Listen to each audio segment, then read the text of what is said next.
Good evening, fellow citizens. I come to you this evening to present to you what I call the real state of the nation address. I know you have been waiting for this moment to sum up all that I have seen on my national campaign. Tonight, you have it. And I will be very forthright with you on the frustrations I have been met with during my tour over the 1,248 communities across Ghana. Let me give you a brief background about my motivations for my bid to rescue Ghana from economic slavery and crisis and set you on the path to your economic freedom. When I was 8 years old, life seemed very simple to me. My days revolved around waking up, going to school, coming back home, deciding what to eat, fixing my homework, and figuring out how to play with my friends. But as I grew older, reality began to set in. By the time I turned 9, I had started to realize something I hadn't noticed before. My single mother might be struggling financially. The clues were subtle but unmistakable. My classmates often had things I could only dream of, and for the first time, I understood that our circumstances were different. Our families do a good job of sheltering children from difficulties. I didn't realize back then, but little did I know that every year I would encounter new challenges that required solutions. Each problem I faced became an opportunity to learn, and it started to shape me through experience. I see these experiences as the foundation of wisdom. Wisdom that only grows when reflect on our past. Now, I understand that problems are natural. It's a part of life.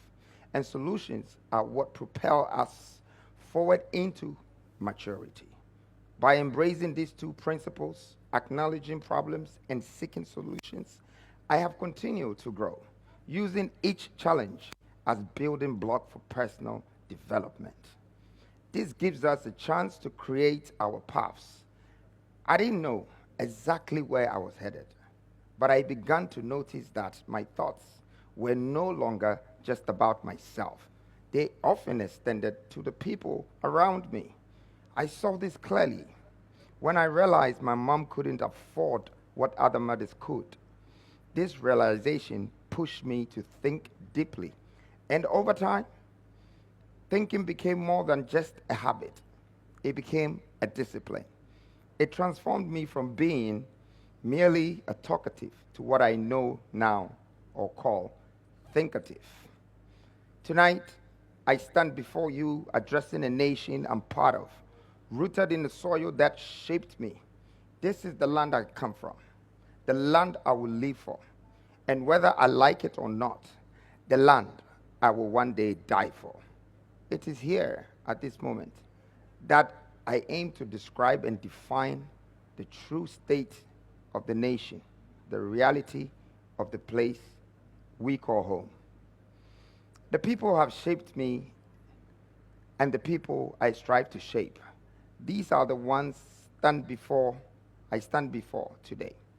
These are my people, the ones who define me as much as I hope to define them. What brought me here? Was it the path of a worker, an entrepreneur, or a leader, or perhaps an industrialist, or an economist? What truly brought me here is life. Life, with all its challenges and lessons, has been my guide. And over time, I have grown not just into a man, but also into a father, a husband, and ultimately a leader. I've come to realize that my responsibilities extend far beyond the shelter where I was raised. They transcend into the nation I call home. This understanding has me, or maybe I don't merely have a job, but it has shown me true understanding that my job is that I have a vision. I have a mission to redeem a nation that I belong to uplift the people I live among, and to rebuild a country that has stumbled and struggled to develop. Fellow citizens, join me as we reflect on the just ended 276 constituency tour, a journey that has exposed to me the real state of our nation, the struggles, the pollution, the pain, the agony, the deprivation, and the reasons why our economy has never been built. I first of all would like to start with the philanthropical works that we did. As I went on a tour, I was moved to help alleviate the sufferings of the people by helping them beginning economic ventures such as crop farming, sheep farming or rearing, fish farming. I did some guinea fowl farming too, boreholes for potable drinking water. Ghana, this was hard to behold, the sorry state of our country. Now I realized that in our political world, we normally pay people so they can vote for us. We normally invest in ourselves, in our political parties, and not in the people. This leads the people into corruption. I thought that I could change the political narrative by using the 276 constituency tour to actually harness the people and the way they live and bring their hope back. So I invested the money that I will use for most of the billboards and flags and so many other things and paying people to pay to vote for me rather into the people. And we ended up giving bicycles. We ended up giving families farms, sheep farming, so they can start creating their own business. You know, we did a lot of fish farming in Adan. Was very interesting to see that 2,000 fishes can become 100,000 one day for people to live on. You know, we did coconut farming, we did avocado, a lot of things. But that was because of the situation of this country. Out of the 276 constituencies, I was surprised. And I'm about to share with you that I have seen what a lot haven't seen. Let me now lead you into some of the challenges, the opportunities I saw in some of the regions too. Let me start from Eastern. I left Accra, and the first region was Eastern, where my tour really began. I visited Nsawam at Duajiri constituency, and that's where I found a village called Opari Kro. That was where I met my new friend, George, an 80-year-old blind man who have, or should I say, visibly impaired, pardon me, who lived in this particular home for 65 years without electricity. He actually attended the same school, primary school, with the late Jerry John Rawlings, our president. May he so rest in peace. Right there, the level of social inequality became apparent to me. In the Eastern region, I found the potential of the Afram Plains as a place capable of feeding the entire continent of Africa. Meanwhile, the people of Afram Plains, north and south, live in an abject poverty with close to no hope of prosperity. I always believe that if we turn each region around, like we said in our 12 pillars, each region will contribute to the success of our economy.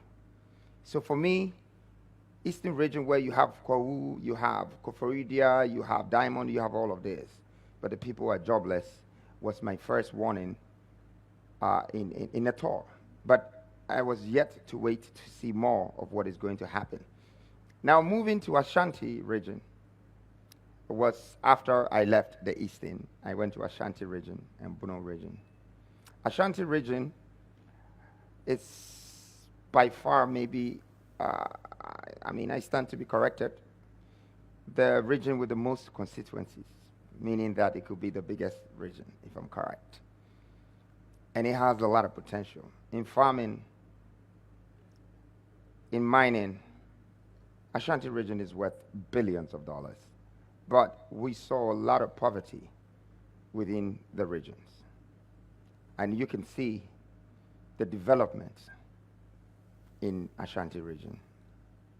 I thought that without industrialization, without helping these people to know what cocoa can do, it's going to be very difficult for them to be built again as a constituency becoming a state or a mini city to feed their people. I also saw a lot of potential, enormous potential avenues. I mean, River Pra and Tano, it's some of the biggest rivers in this country. I know you remember when I say I'm going to bring the sea to Kumasi. Well, that's exactly where it has to come from. You know, bringing it from Pra is already into the sea, so it's a matter of dredging it and letting it go into Kumasi and letting the sea come in there. But not for just leisure. It will be for logistics. It will be for irrigation. It will be for a lot of things. This will position the regions to control a third of the projected 4.7 trillion national economic output. And assuming all these attributable reserves are harnessed, it will unite the regions. That's why I laid a request before Osajifo Ajimai Bedu to reconcile with our dear father, Asante Hine Otumfuo. And I want to thank these two leaders for understanding that unity is stronger than separation. Today, we're looking at the Bono region, which has 5 regions of the north.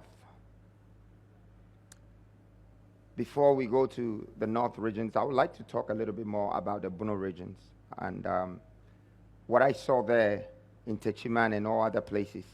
When I combine it with Ashanti, I know that the two can really help Ghana to revive its economy again. Before I go on, I would like to comment on all the women in the north. They have held these regions down. They work non-stop by traveling unimaginably long distance to defend for their families. It was here that I met Auntie Samantha, a woman in Wale Wale who has used kulikuli. I don't know if you all remember kulikuli, to cater for 7 children. Her story, it's impeccable. Just 50 meters from Samantha's house was a group of men who used imported thread to sew fugu and kente, but using a self-crafted wooden equipment wouldn't put them on a commercial level. With a lot of determination to work, I could see clearly that they are not equipped to do so. I believe that industrialization can help expand this talents and harness the skills in this area. Just when I saw that we've seen enough, I also witnessed something with my own eyes. I saw a school where children had no chairs to sit on and tap water to drink. This blew my mind in a negative way. Dear citizens, these were all in the hometown of a man who has been also a vice president for 8 years. He had been touted as the economic whiz kid. I believe that what I also saw in Tamale South constituency, I chanced on a community called Kadula, where we went to donate a borehole for people to get clean water to drink. This is where I met a kid that was fetching water from the same color as the Galamsey water. And I was wondering what they were going to use it for. But that was for drinking. Right in my sight, it is a constituency controlled by a former majority leader in parliament. In Bole, Bamboy, the hometown of our ex-president, who is also part of the candidate competition, I was touched to establish a guinea fowl farm for 5 families, as I could not stand the poverty I saw. Fortunately, none of the guinea fowls has flown away. They're all intact. And I pray that they multiply to become thousands.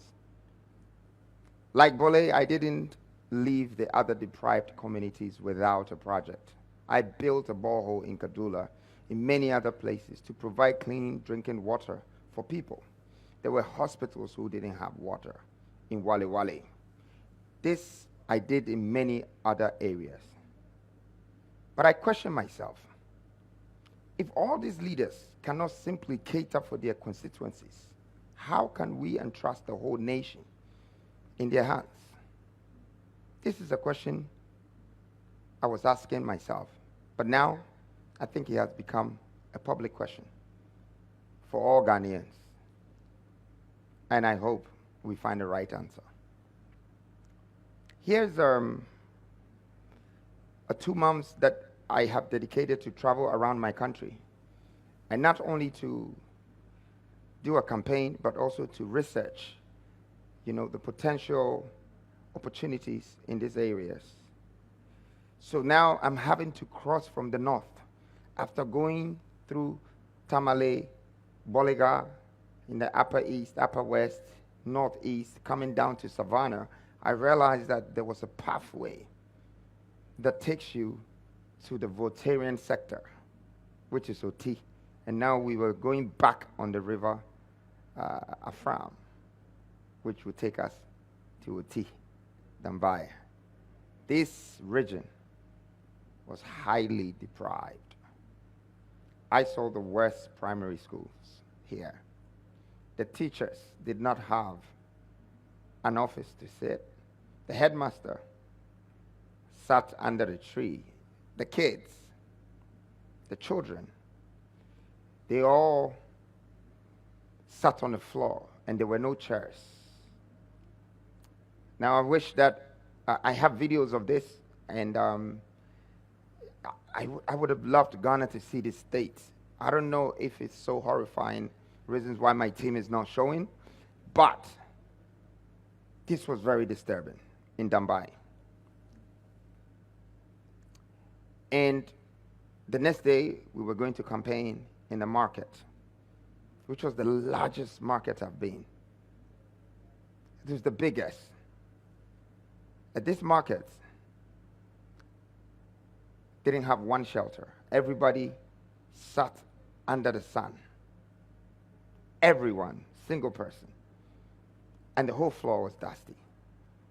But I looked in front of me, and I saw a huge river, and I started to envision, why does this river have only one ferry? That people are coming from places like the Yam City and bringing food to Dambai. And all of a sudden, my anger kind of quenched my hunger for Dambai. I realized that this is a huge potential, a huge opportunity that we can actually, based on our cross-border water transportation, we can turn the Dambai market into factories and manufacturing spaces and add the market into it and have over 12 ferries on the same river that can feed everywhere along the nation.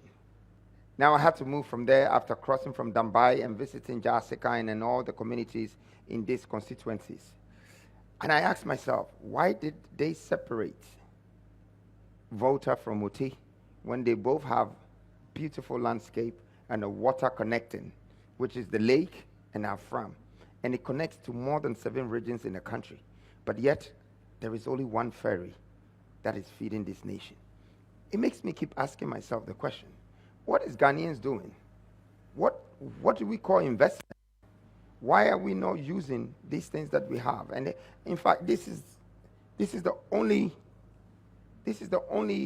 ferry you see on our farm water, and see how huge this water is. And it took us only 20 minutes to cross from one part to the other. When I got to Ho, and I got to other parts of Volta region, it was the same thing on the lake. In fact, they didn't even have a ferry. They had a canoe with a boat. People have no access to capital, no government support. Hohoi and Ho could have been like Beverly Hills, but it's well underdeveloped. Cheddar was one of the favorite and the best landscape I saw in Ghana. In fact, Cheddar has a lagoon that meets the sea, a multi-billion-dollar development opportunity that will make Ghana have the likes of Miami and Dubai, the biggest tourist attraction. Talking about all of these places, we were not stopping. We were just moving through everywhere. And the next place we were supposed to be going from Volta after we finished OT was the Western and the Western North. The Western North and the Western. Prestia, Takwa, Asangrogwa, yes, and Wasa Ekropon. Some of the names I've forgotten. Please pardon me, but it was a lot of names. But I remember Wasa Ekropon very well. Prestia, we had over 5,000 youth, facing us, looking for opportunity, and they were expecting us. I can never, forget that very moment, how we were welcomed. But the thing is, we drove over 2 hours on untarred road. We saw that the largest gold mines owned by foreigners were situated in these areas. But worse roads, highly polluted environment. In fact, this is the richest region in the country, the Western. Our research says that it has over 1.7 trillion attributable reserves and arable lands for farming. But I was surprised how it was being used. It made me wonder, where did we go wrong? Where did we go wrong in Ghana? Now, I came to Central Region, and now I'm in Accra.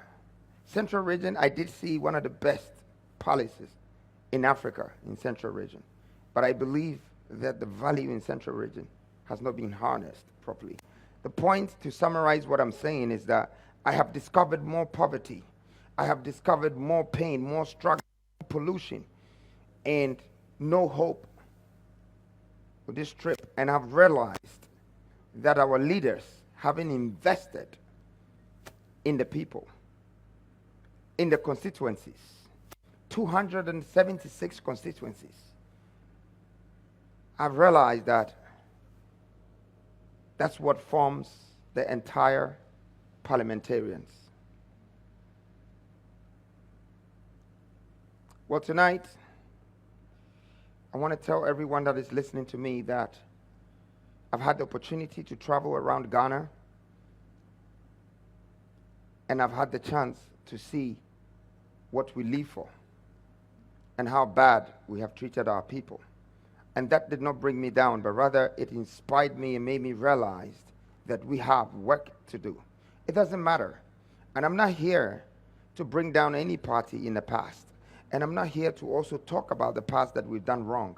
I'm here to talk about the best of solution for us to go forward, to be able to build our nation and give opportunity equally to the citizens of this country. I believe that they also deserve a fair share of their own equity.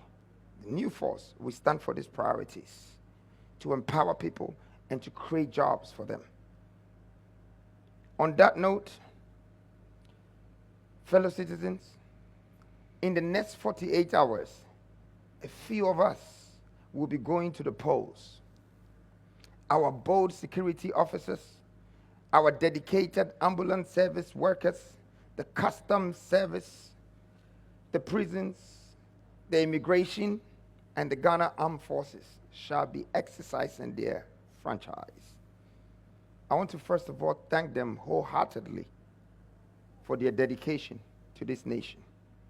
I have personally been a big beneficiary of the selflessness of the police service and the army this year, but I am saddened by your mere salary, poor pensions and benefits, poor accommodations.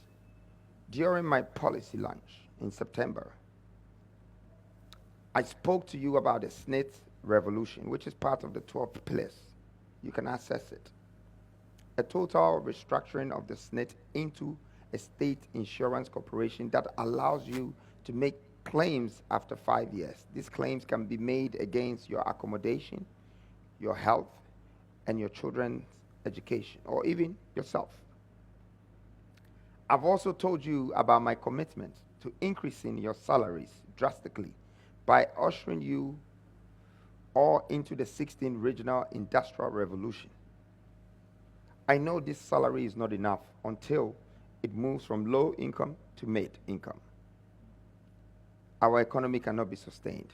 I want you soldiers to manufacture your own uniforms and also the uniforms for the police of this country, and because of that, and be the CEOs of the manufacturing that I will introduce into these governmental institutions. Construction companies, the army, the defense center can help. The police center can help. I want you to be a part of the economic development of this nation and not just security officers. Under my leadership, there will be many other avenues for you to generate extra revenue, income, so that you will not be forced to be puppets of any ruling government, but truly serve the national interest. Lastly, I want you to have what you truly deserve when you go for peacekeeping.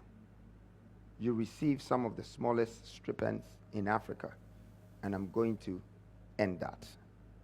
Now to our media men and journalists. I appreciate your efforts. Yes, I know the extent to which some media houses and platforms have gone to block my messages, stifle my policies, withhold my videos from being aired, and perhaps taking money to work against me. But I still empathize with you.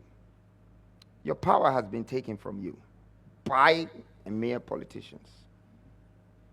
The very foundation of your institution has been broken. You should have been the voice of the people, but they turned you into the voice of politicians.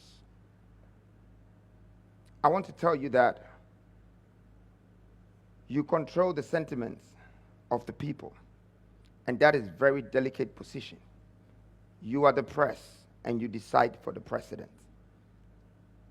Kindly do not mislead or misinform people. The media should rise above all the controls of politicians and commercial interests and ensure that we work to save our nation together. I will see and ensure to it that we expand your industry so you can create revenues from other avenues as well. My message to the disabilities, my brothers and sisters, you have been victims of motor accidents, misdiagnosis, or have been born with some deformities. They call you disabled. I call you differently abled. I'm a man of action. I empathize with you. You have seen what I've done for blind friend of mine, Brown, who has sponsored to become a journalist. You have seen a set of business I've set up for my friends. They call one leg, a man who battled with weak limbs, but has now built his own house and business through Uber. I come with equity, equality, and empowerment.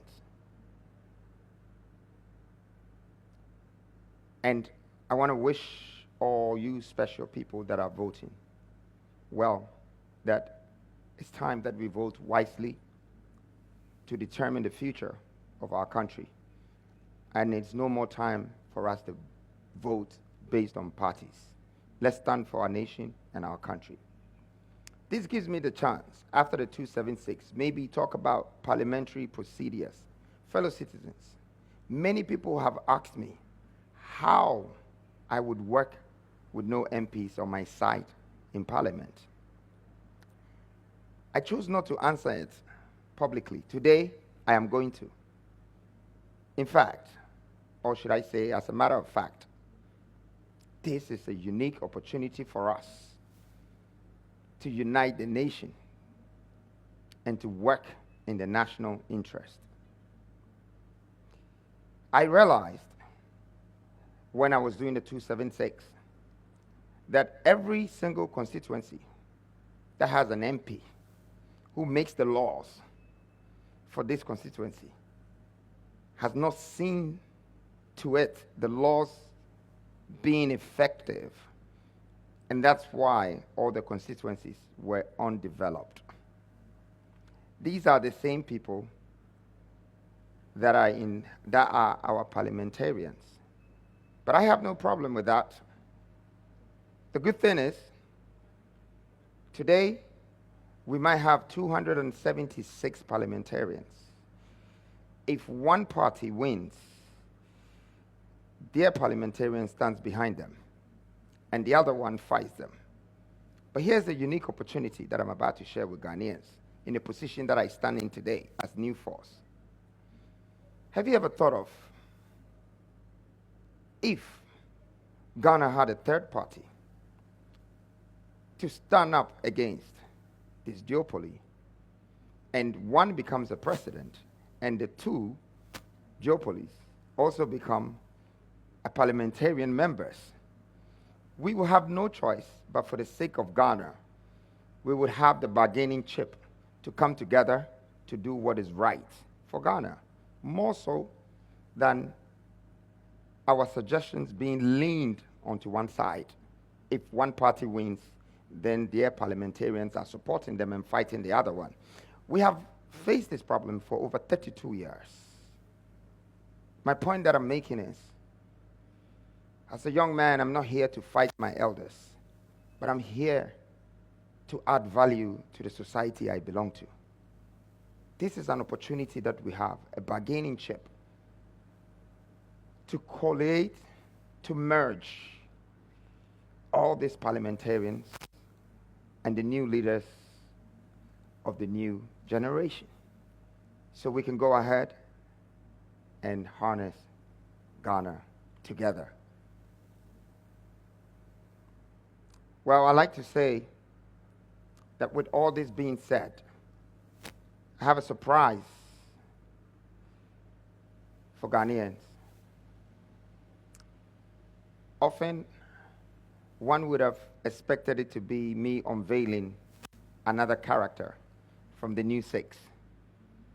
Fortunately and unfortunately, not tonight. I'm not unveiling any character, but they will be unveiled sooner than later.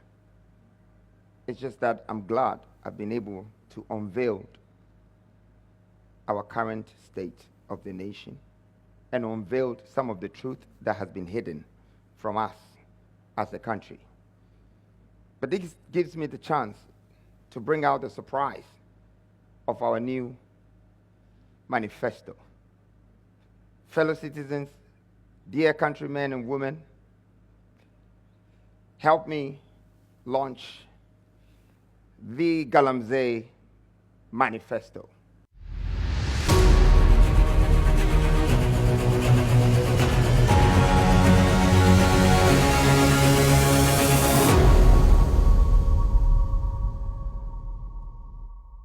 Well, thank you, dear countrymen and women.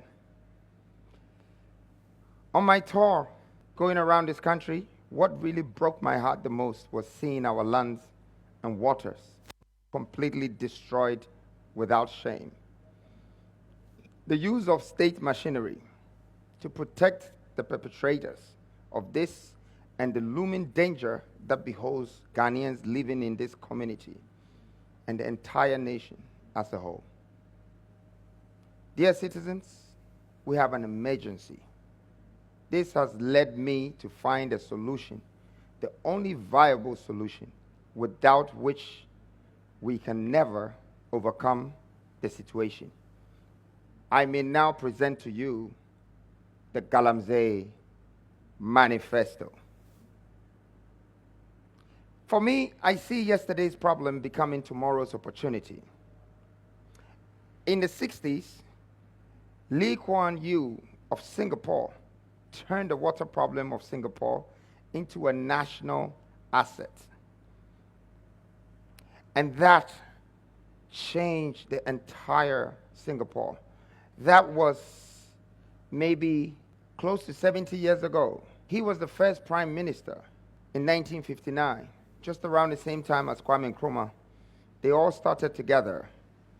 Today, Singapore is one of the best countries, well developed in the world. And it all came from the Singapore Enterprise Industrial Team, developing the entire nation.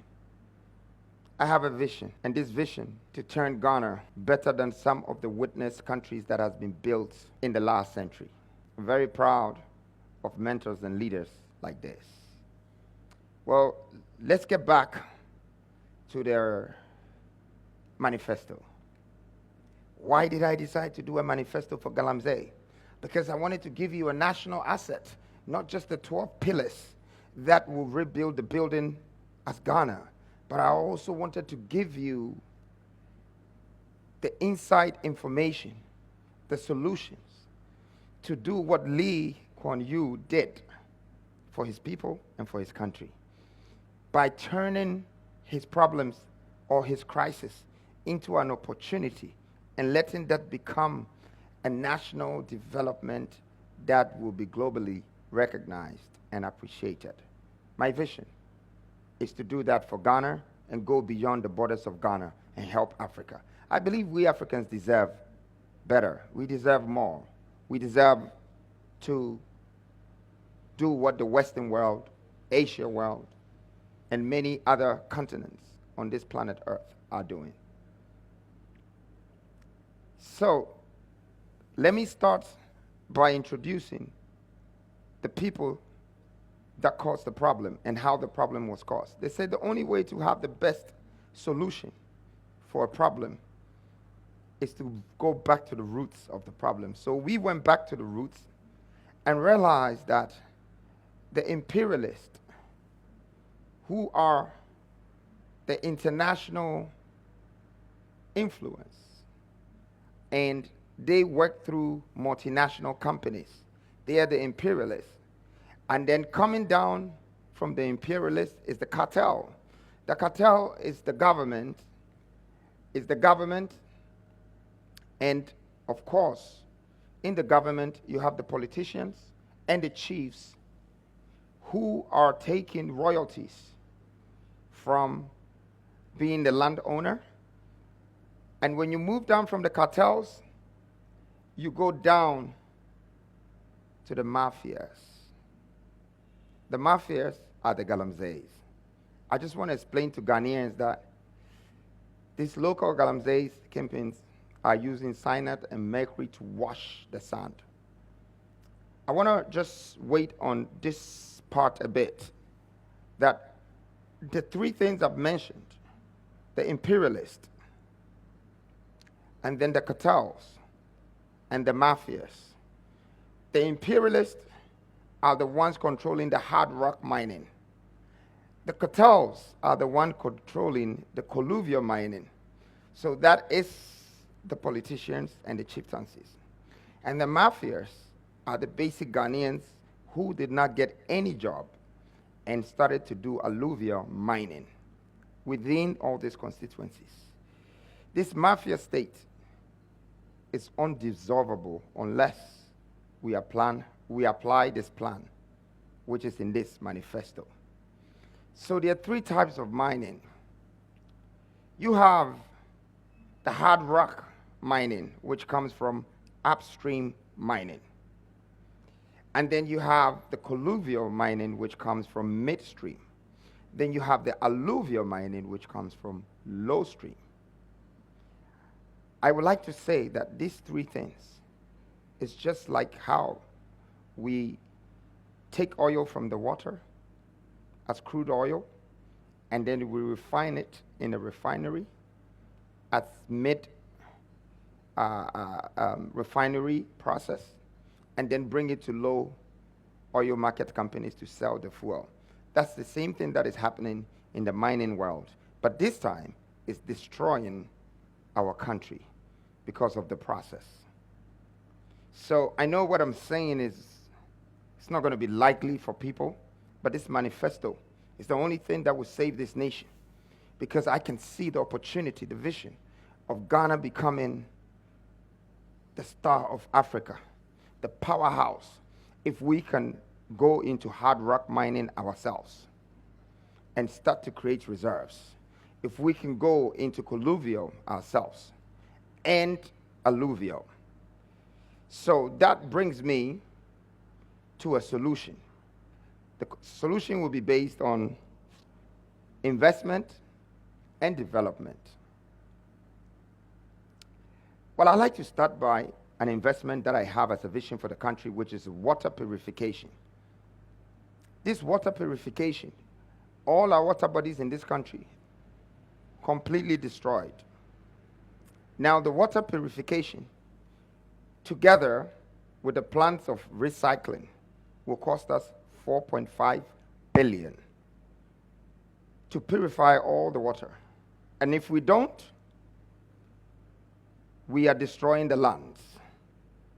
We are turning all the lands that we grow our crops on into a poisonous land. Very soon, we will not be able to have water in this country, and we will have problems in crop farming because the land has begun to be destroyed and is moving very fast, rapid.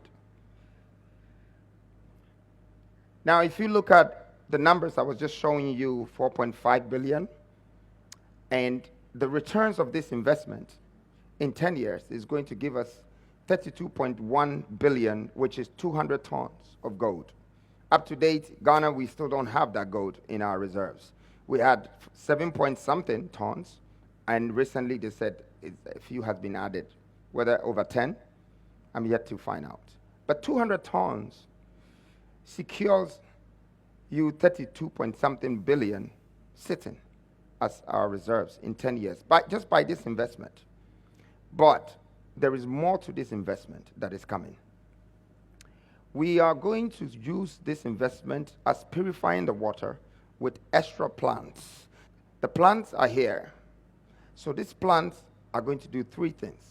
It's going to take the water, it's going to purify the water, and then it's going to extract the poison out of it, which is cyanide and mercury.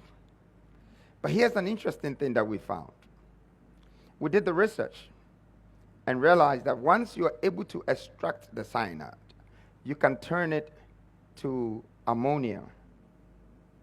Ammonia means you're going into the process of urea. And urea is fertilizer. Currently, we import fertilizers for all farmers. This could be one of our biggest opportunities in lifetime, because now the one problem that we had has come to solve all the problems. Now we're taking the cyanide and the mercury and processing it with some sodium and turning it into fertilizers. Not only would have the purified water gone back into the grounds by building the biggest irrigation system that will harness our agriculture and make us become the number one food producers in Africa with all our water bodies. This vision, it took Galamsey's problem for us to discover this opportunity. As I'm saying today, we will turn this around, and Ghana will have the most jobs, because the recycling plant will be the beginning of our industrial power and our scientific research to find out what we can use anything in Ghana to do, from the plastic on the floor to the clay and to the poison in the water. And not to forget, this same water, we have no choice but to purify it, because our second pillar in this country is to connect all the waters and make it build a water transportation to connect the regions and unify us in doing business. 200 tons of gold as reserves, still not enough. The Galamsey manifesto has a plan to build our own upscale mining, which is more upstream mining, mid-scale, colluvial mining, and then low-scale mining. But whatever water that is being purified is going into farming. You need to put those pipes onto the ground, the pipelines, to create that. So there will be a whole circulation of manufacturing chain order. You are looking at a new Ghana being transformed through this. Now, I want to talk a little bit more about this opportunity of the Galamsey being turned into an industrial hub within the regions. What I saw in a lot of places in Ashanti region, there was almost every 2-3 miles, there was a valley with water that is poisoned, and people in the water, sort of, washing the water with poison. So this is some kind of issue that it will be so difficult to resolve it if we don't give back to society. This plant is going to create jobs for the same people who were doing Galamsey. They will probably be paid more than they were receiving from chasing the gold crumbs. Purification, which is going to be 4.5 billion, would also create tens of thousands of jobs within the nation itself. So it's not like the 4.5 billion is going out of the country. The 4.5 billion would be payment that will go back onto Ghanaians as workers, whilst we turn that into billions of dollars. You saw it yourself, 32.1. As such, other ideas around this gold industry, I like to say that the imperialists, who are companies like, or imperialists who support companies like Ashanti Goldfields, you might never know who the owner is because it says Ashanti Goldfields, or Goldfields, or many other fields. They all amount to trillions of dollars. When you go back just 40 years, 4 decades, in 8 to 9 regions, this amount of wealth has been extracted. We decided to do a bit of research and not investigate them, but it's public information to find out more. That how are these people surviving and investing in our country and digging a hole, cracking a mountain, taking all the gold out, and not even covering it?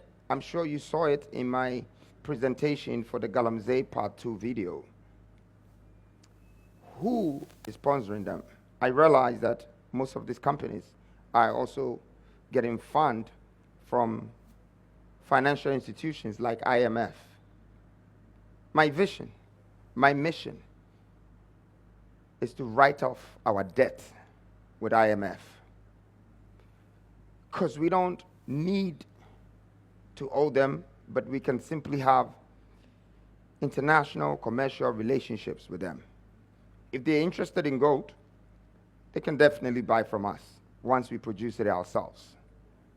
And not to say that we don't want any foreigner to also mine here, but we just don't want any foreigner to extract from here. And we don't get the skill set. That's why we're still washing our waters with sand, looking for gold crumbs. Why the top people, they go straight to the rock determine where the gold is, put the machines up, cut, and take the value out straight away. When we try to get value, we destroy the whole country. This tells me that we don't have the skill set, and our mindset for creating wealth is still slavery. You can see it there. Because we are digging the soil and washing it with our hands. They are using machines to excavate, to crack into our stones. I stand here today because industrialization is the only way out for us as a nation to build ourselves. If we don't put this in place, and I don't just have to be president to do that, but I'm already on a mission to make sure that this is accomplished for Ghana and for the rest of African countries. We live by machines. We wake up in the morning and iron our clothes with machines. We are on the phone, it's a machine. We drive to work, it's a machine. None of these machines that we can build, and none of these machines that we are using. Over the tour in the 276, I realized that the most markets were on the roadside, and the most businesses were in the bush, where someone is excavating or moving the earth and extracting the wealth that we go back to either the IMFs or the World Bank to borrow for our economy. We cannot borrow money and fix our lands with it and pay our workers with it. We can only create wealth from what we have, from what belongs to us. And if we're able to turn it around, then we'll be in control of our wealth for the rest of our lives. Our children will adapt from it, they will learn from it, they will come with more skills, and there will be more intel to expand our vision. I have a vision, and I see Ghana being transformed to the likes of Dubai, America, and most of these Western countries that our children are running to, just to stop them from running away, because they don't come back anymore. And I don't see why we should harness and invest in our children, educate them, and somebody imports the talents from us, whilst we export the goods which they took the raw materials from us. It's a reverse cycle. And for that reason, the new force have come to give a fair share of our equity, a fair treatment of equality, and a fair way of treating building nation empowerment. I'd like to say thank you very much. In closing my address tonight, I want to take this opportunity to thank you all for your time. I thank you for the young people who supported me in my 276 constituency tour, the mothers, also some old people, and fathers, grandmothers. I was surprised. Genuinely, Ghanaians are good people. It's rather unfortunate that partisans or politicians have failed us. Our expectation of development is undermined by our own capacity and abilities. I'd like to say thank you to the regional coordinators too, the constituency executives, the electoral area comrades. It is now time to protect what we've worked for. We've worked so hard as a new force and as a new generational leaders. I would like to urge all of you to go out and vote peacefully. And after voting, Ghana as a nation, let's protect our ballot. Let's be reasonable, for this country is in shambles. Our economy is facing problems. Our currency is facing crisis. Our waters are polluted. The last thing we have left is our democratic constitution to govern the nation. And I'm urging the nation for us to do this peacefully so we can move forward and build our country and make it a better place and make Ghana great again. Thank you.